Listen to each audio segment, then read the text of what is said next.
But leaving all that to one side, Bono, which James doesn't like Bono, but anyway, I quite like U2 back in the day. I did like U2 back in the day. But Bono has now released a new song. U2 have got together 9 years after their last bit of music, and they're now singing about ICE and American politics and anti-Trump and Renee, and all this anti-immigration stuff. And that's, by the way, for those who fans of U2, that's Bono's house. In Ireland, with a massive gate that you can't get through. Big walls. Yeah, that's I wonder why. I don't know. If it's in Ireland, though, you know, doesn't he need to apologise to the Picts or whatever sort of group was there before the Celts?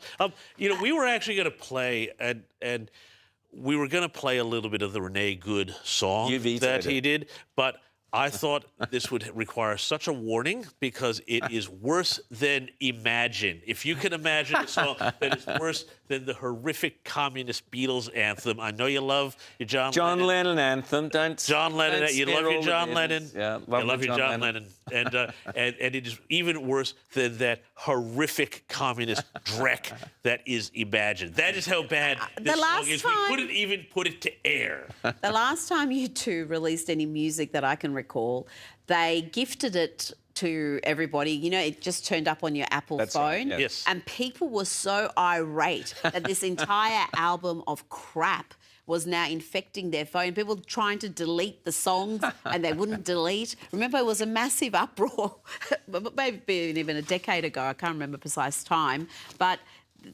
U2 jumped the shark a long time ago. Don't do any new material. Just play your old songs and be quiet. You know, I want to know who, you know, Bono, who's going to come in and wipe Bono's ass? I mean, you know, sorry. Is that where your mind goes? Well, I'm just taking up the immigration Looking theme. for a second career? Our South Australian Premier seems to have a very fixed idea on the jobs that migrants should do. Let's talk about The View, the show called The View. Yes, we enjoy that. They were ones who were very eager to have the Epstein files released until they popped up in them. Initially, they weren't. When Biden was in power, they thought it was some sort of a conspiracy theory, essentially, people obsessed with the Epstein files. Then Trump came into power, then every name had to be released. But now that their names are on the files, they're up in arms. They're very, very eager to explain that innocent people's names are on those files. And, of course, innocent people's names are on the files. There's millions of documents. But, yeah, they have changed their tune quite dramatically. Have a listen. The guy was at Trump's wedding to Marla. Right. Maybe Epstein was there too. Who knows? I don't know. So that means that I'm not guilty, obviously, but these other ones, how are you going to decide who's really guilty and who's not? I think very tricky. So I'm named in there like Whoopi Goldberg needs a plan. But there are a lot of people that are Marilyn Monroe is on the list. Yes. There were plenty of people that were there are plenty of people also. named in the list that may have not done anything wrong. Yes. Donald Trump was also on the list because he was speaking to the Palm Beach police and encouraging them to investigate Jeffrey Epstein and Ghislaine Maxwell. So that was quite enlightening. But it was actually interesting there because Whoopi wanted a private plane to take part in a charity event for Julian Lennon. We're talking about the John Lennon.